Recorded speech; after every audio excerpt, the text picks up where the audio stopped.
Guys residence permit తీసుకోవడానికి వచ్చాను.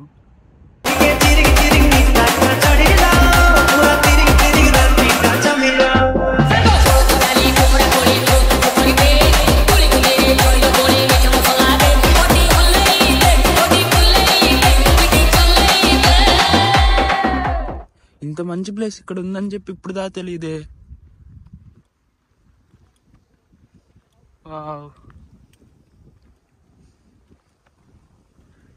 Sunset అప్పుడు ఇంకా బాగుంటుంది అనుకుంటా. వాటర్ చూడండి అమ్మా ఎంత క్లియర్గా ఉన్నాయో. బాబా బాబా బాబా.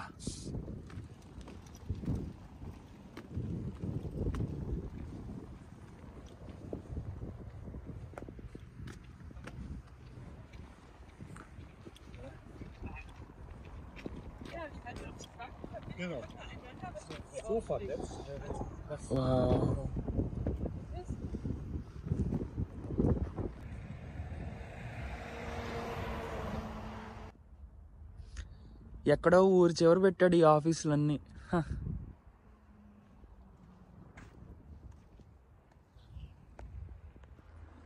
చూడండి, మన రెసిడెన్స్ పర్మిట్ కార్డ్ అంటే ఏం లేదనమాట. సపోజ్ ఇప్పుడు నేను ఇండియా నుంచి జర్మనీకి వచ్చాను కదా, నాకు వీసా ఇస్తారు. ఆ వీసా ఎన్ని ఏళ్ళు ఇస్తారు అనేది కోర్స్ మీద డిపెండ్ అయి ఉండిద్ది. ఇప్పుడు నా కేసులో నా కోర్సు, నేను చేసే మాస్టర్స్ కోర్స్ వచ్చేసి 2 years అనమాట. సో 2 years కాబట్టి నాకు 1 year వీసానే ఇచ్చారు. అండ్ కొన్ని కోర్సెస్ ఉంటాయి, అది జస్ట్ 6 months 1.5 yearలోనే అయిపోతుంది అనమాట. అలాంటి వాటికి వీసా అనేది 6 months ఇస్తారు. వాళ్ళు 6 months తర్వాత ఆర్పీ కార్డు కోసం ట్రై చేస్తారు. మేము 1 year తర్వాత ఆర్పీ కార్డు కోసం ట్రై చేస్తాం అనమాట. అంటే అసలు బేసిక్గా ఏంటంటే, ఇప్పుడు నీకు 1 year ఇచ్చింది వీసా. సో ఆ వీసా అయిపోయిన తర్వాత ఇది ఏంటంటే, ఇది ఒక వీసా ఎక్స్టెన్షన్ లాగా అనుకోవచ్చు అనమాట. ఇప్పుడు నా కేసులో ఏంటంటే, నేను వచ్చి కరెక్ట్గా ఈ రోజుతో 1 year అవుతుంది. అంటే ఈ వీడియో రికార్డ్ చేస్తుంది March 18th అనమాట, 2025. నాకు వీసా వచ్చింది March 19, 2024 అనుకుంటా. 18th or 19th సరిగ్గా గుర్తులేదు. బట్ యా, అంటే 1 year అయిపోయింది కదా. సో ఇప్పుడు నేను ఇంకా ఫర్దర్గా ఇక్కడ జర్మనీలో ఉండాలంటే నాకు ఈ ఆర్పీ కార్డ్ అనేది చాలా అవసరం అనమాట. ఇప్పుడు ఈ ఆర్పీ కార్డ్ అందరికీ వచ్చేస్తుందా? ఇది రావడం చాలా ఈజీయా, లేకపోతే దానికి ఏమన్నా పెద్ద ప్రొసీజర్ ఉంటుందా అంటే అంత కష్టం ఏం పడక్కర్లేదబ్బా.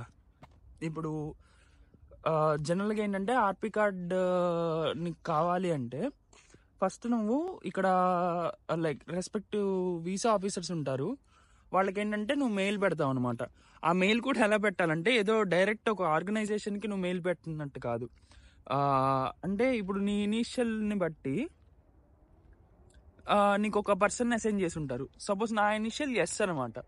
ఈ ఎస్ అనే ఇనిషియల్ ఎవరికైతే ఉంటుందో వాళ్ళందరూ ఒక సర్టెన్ పర్సన్కి మెయిల్ పెడతారు. ఏమని మెయిల్ పెడతారంటే, ఇలా మా వీసా అనేది ఎండ్ అవబోతుంది, మాకు వీసా ఎక్స్టెన్షన్ కావాలి, సో మేము అందుకని అపాయింట్మెంట్ కోసం మెయిల్ చేస్తున్నామని చెప్పి మెయిల్ చేస్తాం. వాళ్ళు చూసి నీకు ఒక అపాయింట్మెంట్ డేట్ ఫిక్స్ చేసి పంపిస్తారనమాట. దాంతోపాటు అపాయింట్మెంట్ డేట్తో పాటు నువ్వు ఏమేమి డాక్యుమెంట్స్ తెచ్చుకోవాలో చెప్తారు. అందులో మెయిన్గా వచ్చేసేసి, ఒకటి నువ్వు కాలేజ్లో రిజిస్టర్ అయినట్టు ఫాము, ఎన్రోల్మెంట్ ఫాము. ఇంకొకటి ఏంటంటే, నువ్వు ఇప్పుడు దాకా వచ్చి ఎన్ని సెమిస్టర్స్ కంప్లీట్ చేసావు, ఎన్ని సబ్జెక్ట్స్ కంప్లీట్ చేసావు. అంటే అది పెద్ద పట్టించుకోరు, అంటే జస్ట్ అది కావాలంటే. అంతేగాని నువ్వు ఎన్ని సబ్జెక్ట్స్ క్లియర్ చేసావు, ఎన్ని సెమిస్టర్స్ చదివావు అనేది వాళ్ళకి కావాలని అవసరం. కాకపోతే మనోడు ఈ కాలేజ్లో వచ్చి ఎన్ని సెమిస్టర్స్ అవుతుంది, ఏమేమి సబ్జెక్ట్స్ చేశాడు అనేది ఒక ఐడియా కోసం అంతే. థర్డ్ది వచ్చేసేసి ఇంకేంటబ్బా, టీకే అంటే లైక్ హెల్త్ సర్టిఫికేట్. దాంతోపాటు మనకి కావాల్సిన పాస్పోర్ట్ సైజ్ ఫోటో, పాస్పోర్ట్, నీ సిటీ రిజిస్ట్రేషన్, అంటే నువ్వు ఎక్కడ ఉంటున్నావు, ఏ ఇంట్లో ఏ అడ్రస్లో ఉంటున్నావు అనేది చెప్పేదన్నమాట. ఇంకా మెయిన్గా అసలు మనోళ్ళు చూసేది ఏంటంటే, లైక్ నీ దగ్గర డబ్బులు డబ్బులు ఉన్నాయా లేదా. అంటే ఇప్పుడు ఇక్కడ నువ్వు దేశంలో వచ్చి బతుకుతున్నావు అబ్బా, నీకు డబ్బులు ఎక్కడి నుంచి వస్తాయి? నువ్వు సంపాదిస్తున్నావా లేకపోతే దొంగతనాలు చేస్తావా ఏంటి అంటే వాడికి ప్రూఫ్ కావాలి కదా. మనోడు ఇక్కడ ఎలా బతుకుగలడు అనేది వాళ్ళకి తెలియాలి. సో వాళ్ళు ఏం అడుగుతారంటే ఐదర్ నిన్ను బ్లాక్డ్ అమౌంట్ అడుగుతారు. బ్లాక్డ్ అమౌంట్ అంటే తెలిసిందే, ఒక 6 monthsకి సరిపడేటో 1 yearకి సరిపడేటో కొంత అమౌంట్ అనేది నువ్వు బ్లాక్డ్ అమౌంట్ చేసి చూపిస్తావు నీ దగ్గర పైసలు ఉంటే. లేదు అనుకుంటే నువ్వు ఇక్కడ పార్ట్ టైం చేస్తావు కదా, ఆ పార్ట్ టైం కాంట్రాక్ట్ చూపించినా సరిపోతుంది. సపోజ్ ఇప్పుడు ఆ కాంట్రాక్ట్ నీకు 6 months ఇచ్చారనుకో, 6 months తర్వాత వాడికి న్యూ కాంట్రాక్ట్ మెయిల్ చేస్తావు అనమాట. అదే కాంట్రాక్ట్ నీకు 1 yearకి ఇచ్చారనుకో, 1 year తర్వాత వాడికి ఇంకో కాంట్రాక్ట్ మెయిల్ చేస్తావు. అయితే నువ్వు కొత్త కాంట్రాక్ట్ అన్నా నీ దగ్గరికి వస్తుంది, లేకపోతే అదే సేమ్ జాబ్లో అన్న ఉంటావు కదా. సో ఆ రకంగా అనమాట. సో బాగా కావాల్సింది ఏంటంటే అదొక్కటే, డబ్బులు మనోడి దగ్గర ఉన్నాయని చూపించుకోవడం. నీ దగ్గర బ్లాక్డ్ అకౌంట్ ఉంటే హ్యాపీ, లేదంటే ఒక జాబ్ ఉంటే హ్యాపీ. ఈ రెండిట్లో ఏది ఉన్నా సరే నీకు అసలు పట్టించుకోడు. అసలు ఫస్ట్ టైం వీసా ఎక్స్టెన్షన్ అంటే నిన్ను మెయిన్గా చూసేది ఇది ఒక్కటే. పెద్ద డౌట్స్ క్వశ్చన్స్ కూడా నేను ఎవరేం అడగరు, జస్ట్ ఇది చూపిస్తే చాలు అంతే. తర్వాత అపాయింట్మెంట్ డేట్ రోజు ఈ డాక్యుమెంట్స్ అన్నీ పట్టుకెళ్తావు. కాకపోతే నువ్వు ముందే మెయిల్ కూడా చేయొచ్చు వాళ్ళకి. పట్టుకెళ్ళిన తర్వాత వాళ్ళు చూసి మొత్తం అంతా డీటెయిల్స్ అంతా చెక్ చేసుకొని ఓకే అనుకుంటే నీకు ఎప్పుడు రావాలో చెప్తారు కార్డు కోసం, అంతే. నువ్వు ఆ పలానా డేట్ని వచ్చి ఆ కార్డు తీసుకుని ఇంటికి వెళ్ళిపోవడమే, అంతకు మించి ఇంకేం అక్కర్లా. అంటే నేను చాలా భయపడ్డాను అనమాట ఫస్ట్ టైం ఆర్పీ కార్డు కోసం కదా, ఏం అడుగుతారో ఏంటో అని. నా సిచ్యువేషన్ అయితే నాకు నా అపాయింట్మెంట్ డేట్ Feb 26th అనమాట. అపాయింట్మెంట్ డేట్ వచ్చేసి Feb 26th.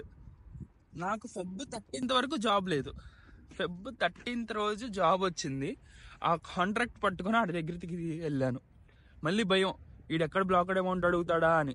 కొంతమంది వీసా ఆఫీసర్స్ చాలా మంచోళ్ళు అనమాట, పెద్ద నిన్ను ఇబ్బంది పెట్టే క్వశ్చన్లు అంతా ఏమో అడగరు, జస్ట్ పైన చూసి పంపించేస్తారు. నా కేసులో పాపం మంచోడే తగిలాడు. ఏం డౌట్స్ అడగలేదు, అసలు నన్ను ఏం అడగలేదు. రండి కూర్చోండి అన్నాడు. చూశాడు, ఇంకా సరే పలానా డేట్ రోజు రా అబ్బాయి తీసుకెళ్ళిపో అన్నాడు, అంతే. చాలా సౌకర్యంగానే జరిగిందని చెప్పాలి. నేనైతే చాలా టెన్షన్ పడ్డాను. లైక్ నాలాగా చాలా మంది టెన్షన్ పడుతూ ఉంటారు. బట్ వాళ్ళందరికీ చెప్పేది ఒకటే, నీ దగ్గర ఫండ్స్ ప్రూఫ్ ఉందా, ఐదర్ బ్లాక్డ్ అమౌంట్ కానీ నీ దగ్గర జాబ్ కానీ. సో నువ్వు దిగులు పడక్కర్లేదు అబ్బాయి, ఓకేనా, అయిపోద్ది అంతే. రెసిడెన్స్ పర్మిట్ గురించి అంటే ఇది ఏం స్క్రిప్టెడ్ కాదు, అలా నడుచుకునే వెళ్తున్న గ్యాప్లో మొత్తం దాని గురించి చెప్పడానికి ట్రై చేశాను, వాగేశాను. ఇన్ కేస్ ఏమన్నా డౌట్స్ ఉంటే మళ్ళీ వీడియో ఒకసారి క్లియర్గా ఇంకొకసారి చూడడానికి ట్రై చేయండి, లేదంటే కామెంట్ బాక్స్లో నన్ను వేసుకోండి. నేను నెక్స్ట్ వీడియోలో నేను కరెక్ట్ చేసుకుంటాను, లేదా దాని గురించి ఇంకొంచెం ఎక్స్ట్రా డీటెయిల్స్ ఇస్తాను, సరేనా? ఓకే. కార్డు తీసుకున్న తర్వాత దాన్ని అన్రాపింగ్గా అన్బాక్సింగ్గా ఏదో ఒకటి అది చేద్దాం, ఓకేనా? బాయ్. ఇంతకీ నెక్స్ట్ ఐటమ్ ఏంటి సార్? ఇంకేముంటుందా, ఫైట్ తర్వాత పాటే కదా, వేసుకో.